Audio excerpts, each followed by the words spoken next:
بيان. السلام عليكم ورحمة الله تعالى وبركاته. أهلا وسهلا بكم في قناة الدكتور. معاكم مدام مريم الجزائرية.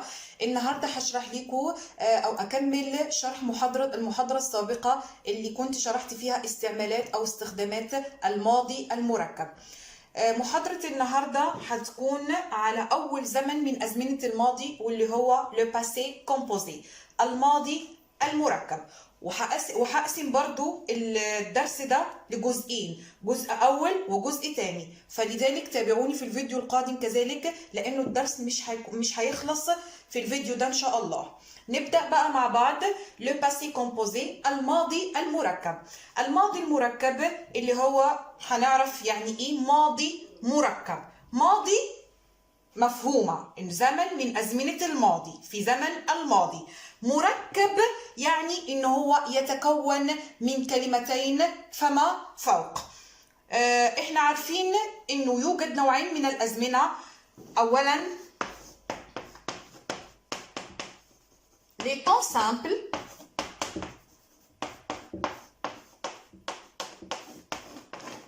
الأزمنة البسيطة،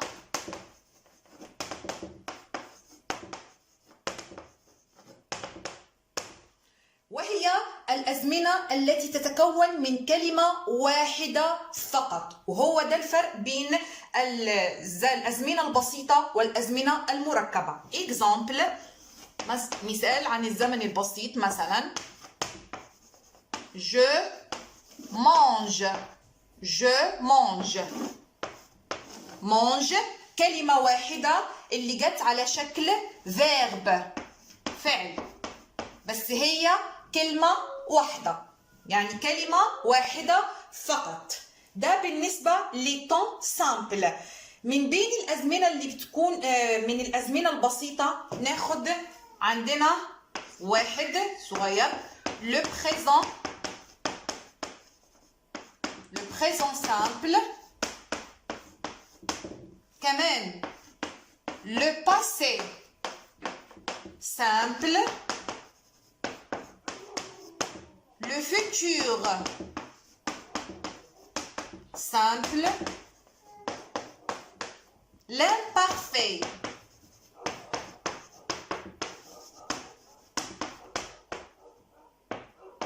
دول بعض الأزمنة اللي بتكون من نوع الأزمنة البسيطة. ce sont des temps simples، اللي هو المضارع البسيط، الماضي البسيط، المستقبل البسيط، الماضي المستمر، l'imparfait. نيجي بقى للنوع الثاني واللي هما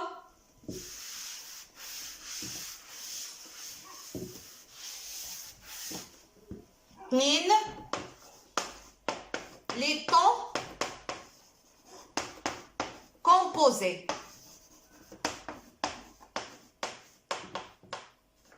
les temps composés،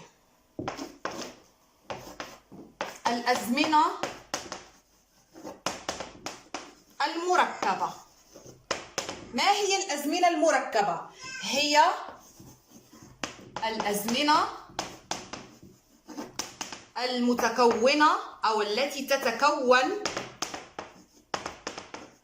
من كلمتين فأكثر. exemple، j'ai mangé. ركزوا معايا في المثال ده. j'ai mangé، عندنا et دي أول كلمة، زائد manger تاني كلمة، et ده c'est le verbe le verbe avoir au présent de l'indicatif.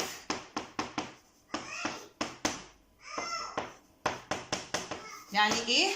ان هو الفعل المساعد، الفعل المساعد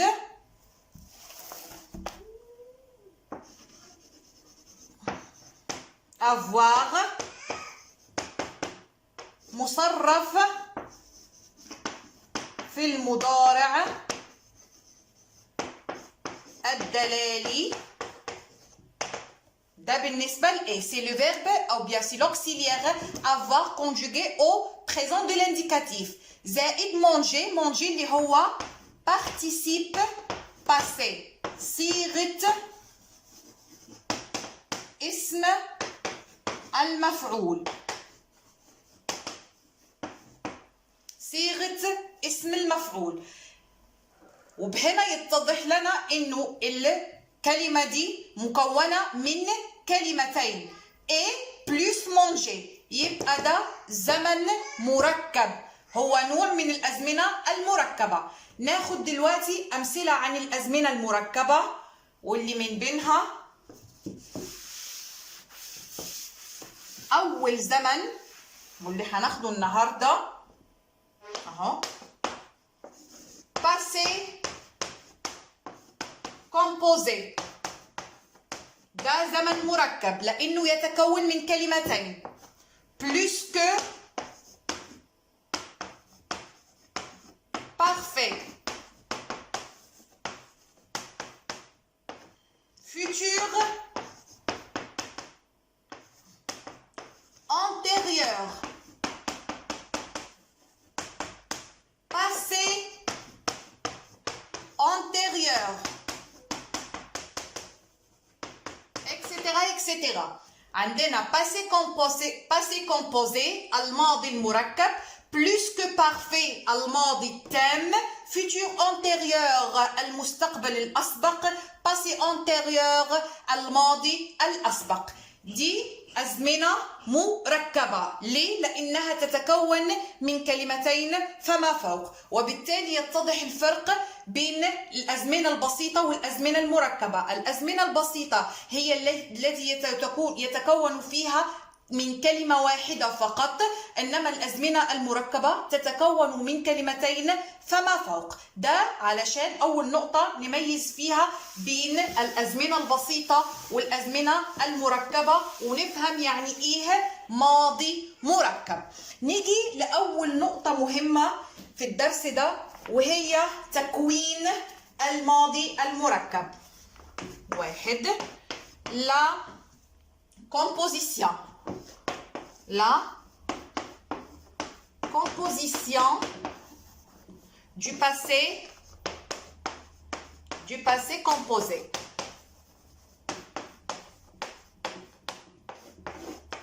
تكوين الماضي المركب. نقطتين. تكوين الماضي المركب. من ماذا يتكون الماضي المركب؟ Le passé composé se compose de la conjugaison de l'auxiliaire avoir ou être au présent de l'indicatif plus le participe passé du verbe. يعني ايه؟ الماضي المركب هو عبارة عن ايه؟ عبارة عن الفعل المساعد être او الفعل المساعد avoir متصرف في المضارع الدلالي زائد صيغة اسم المفعول. يعني ايه؟ هو الفعل المساعد être أو الفعل المساعد avoir مصرف في المضارع الدلالي زائد صيغة اسم المفعول. كتبت بالعربي علشان تفهموا.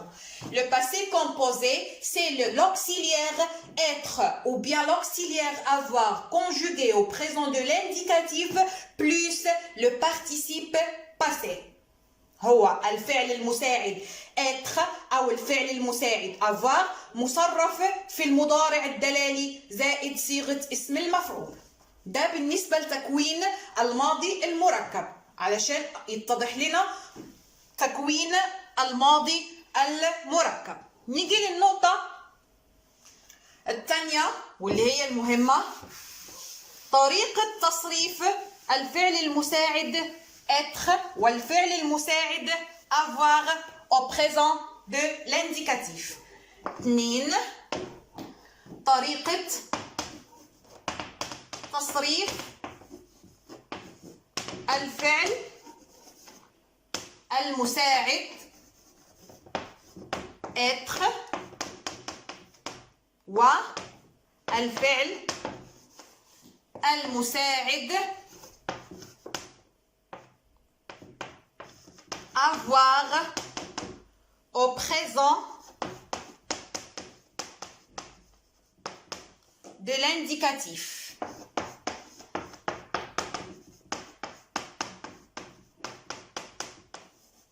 بين قوسين المضارع الدلالي.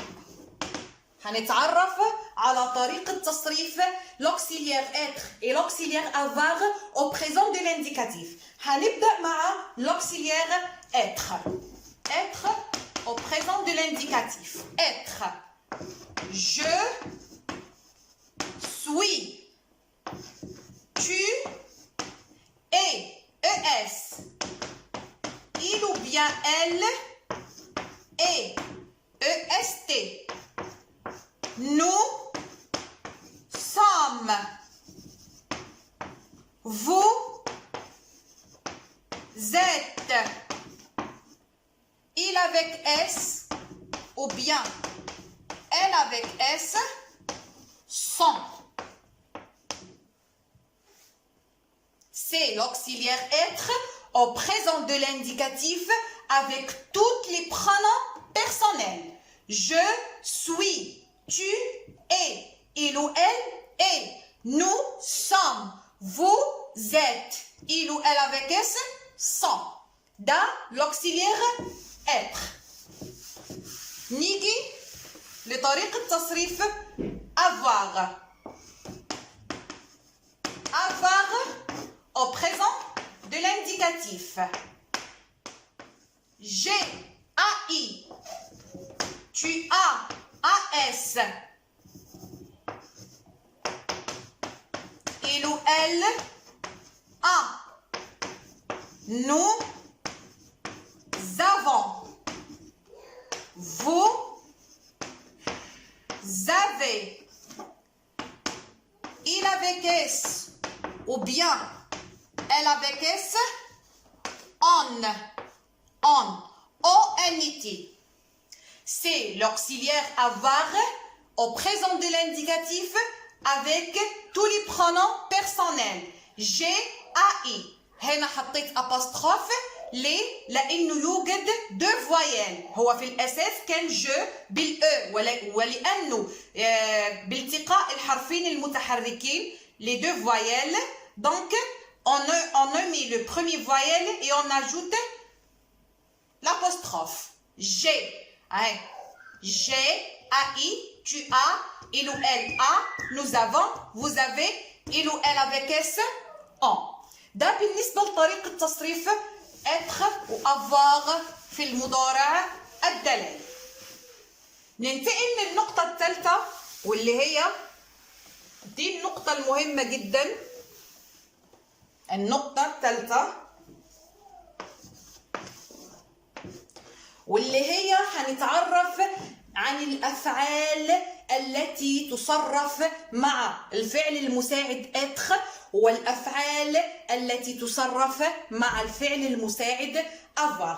أول نقطة واللي هي هنتعرف على ما هي الأفعال التي تصرف مع الفعل المساعد être. Il y a des verbes qui se conjuguent avec l'auxiliaire être et d'autres verbes qui se conjuguent avec l'auxiliaire avoir. يوجد أفعال تصرف مع الفعل المساعد être وأفعال أخرى تصرف مع الفعل المساعد avoir. Quels sont les verbes qui se conjuguent avec l'auxiliaire être Et quels sont les verbes qui se conjuguent avec l'auxiliaire avoir. هو ده السؤال المطروح. هنتعرف دلوقتي على الأفعال التي تأخذ أو تصرف مع الفعل المساعد être، وهي 14 فعل. يعني يوجد 14 فعل فقط اللي بيصرف مع الفعل être الذي يأخذ l'auxiliaire être، والباقي الأفعال بقى تصرف مع l'auxiliaire avoir. نبتدي الأول نتعرف عن الأفعال التي تصرف أو ال 14 فعل التي تصرف مع l'auxiliaire être. Les verbes.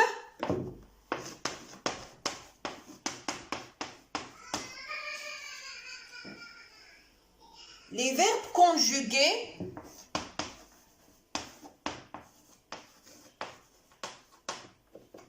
avec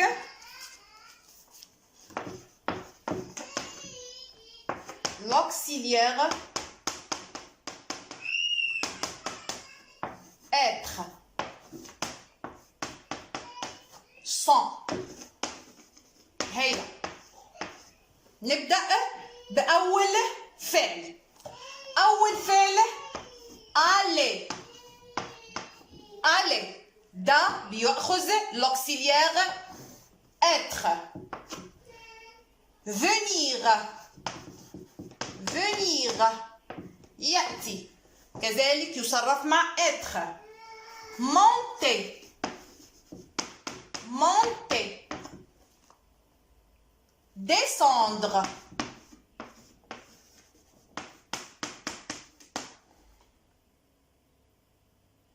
tomber.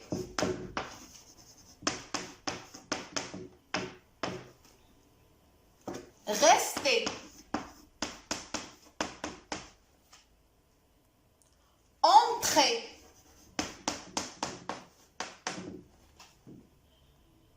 sortir. partir. arriver.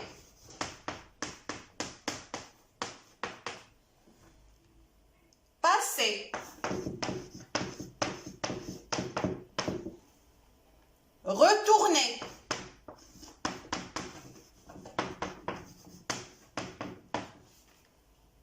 naître.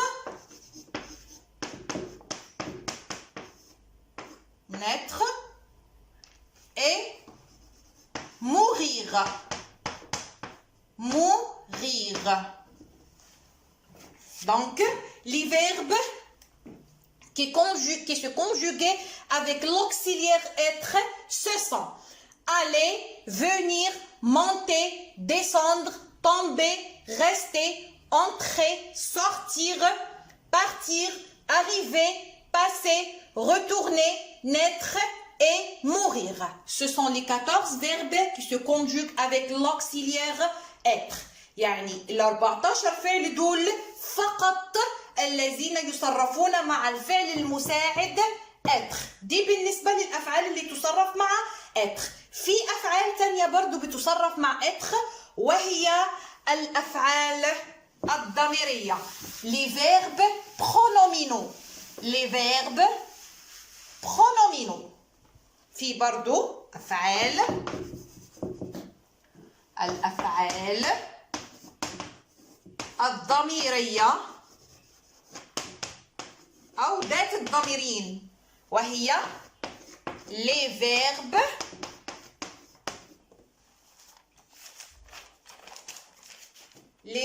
pronominaux.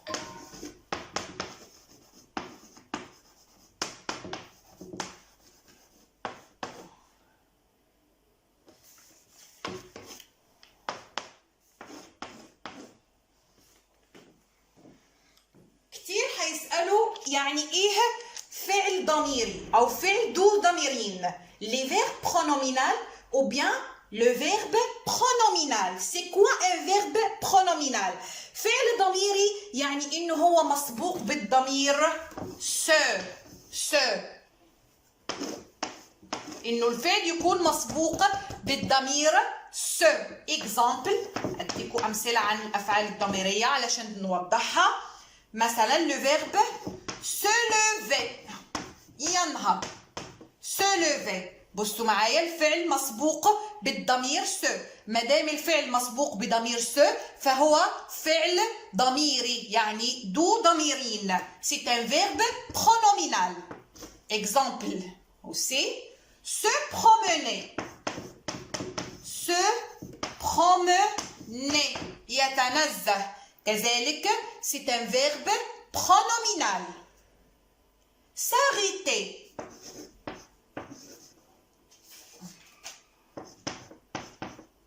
s'arrêter كذلك هو فعل ضميري. se laver يغسل،